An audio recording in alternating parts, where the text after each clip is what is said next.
Here we have our third site, and this particular area, it used to have trees through here until just a few months ago. It had some quite large trees. They were regularly watered. Now it looks kind of like the site too, but there's a significant difference. Like I said, it's been watered and it's been taken care of. Now it's pretty dry right now. One of the things that did happen to it is a layer of gravel was actually sort of dispersed throughout the top of this, but it hasn't really been walked on. It hasn't really been trafficked, and it has received a fair amount of water. There might have been some root action, I don't know, from the trees that were underneath it, but you can see it looks a little bit different. The surface seems to be much looser than the other site, which is pretty hard packed. So we're going to go ahead and fill these ones up, and then we'll take you to the fourth site. Okay, here we are at our fourth site. We're going to call this one the corral, and I did neglect to name the other ones in the first part of the video. So the first site was called the lawn. That was pretty obvious, it was the lawn. The second site was the barren area. That was the area that I said it probably was planted maybe some years ago, but hasn't been planted for at least 5 or 6 years, and it hasn't had nothing to do with it except people walk back and forth across it. The third site was the old garden site. That was where I told you there was trees there that had been taken out, but it had been regularly watered, but the trees have only very recently, in the last just few months, been taken out. And this site number 4 is called the corral. So there's two pens here, two little corrals here that used to have horses. Now it's been a while since they had horses. It's not been used for anything else. So we have some trees above us that have actually dropped their needles, but you can see that the surface here looks like animals might have been in here walking around. It's a little bit hummocky. But other than that, nothing's ever happened to it. So the horses have been off here. They were on here for quite some time, but they've been off here for many years now, and nothing's happened. So it's just been pretty much just Mother Nature's just had a chance to work on that. So this is site number 4, the corral.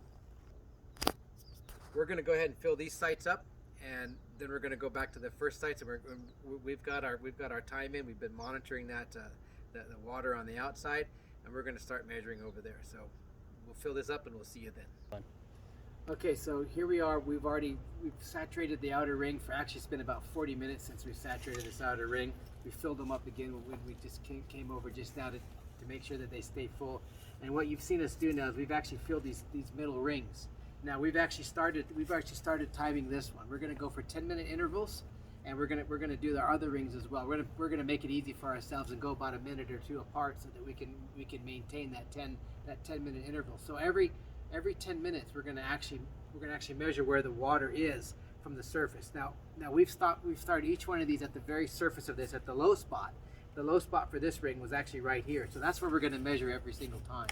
So we're going to measure from the top of the ring, since we filled the water at the very top of this ring, and we started our timer. So 10 minutes from now, we're going to come back and see how far that water has actually come down from the surface. We're going to measure it in millimeters.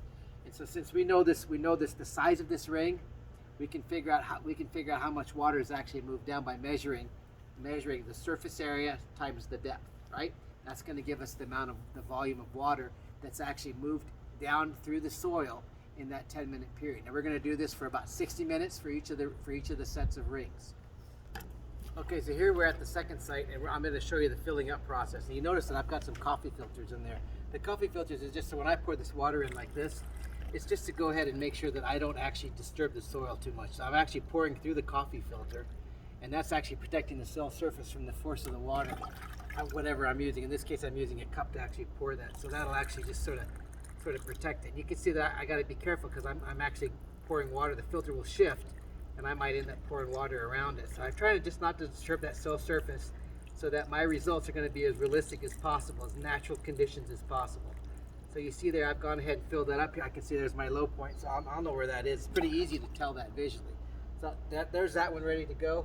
I'm going to do the same for this one, and then we're going to get these going. We're trying to get these done in a series so that we're not too far away from our other sites.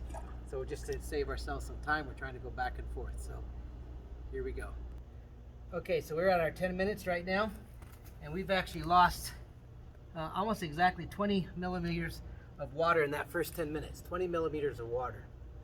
So that's the first. Now we got to wait a little bit longer to do the other one. But that's how we did it. We measured from that surface. You saw the spot that was the lowest. Actually, you know what? I got to do that. I got to make sure. I said it was on this side. Let me do it on this side. That's really where it needs to be.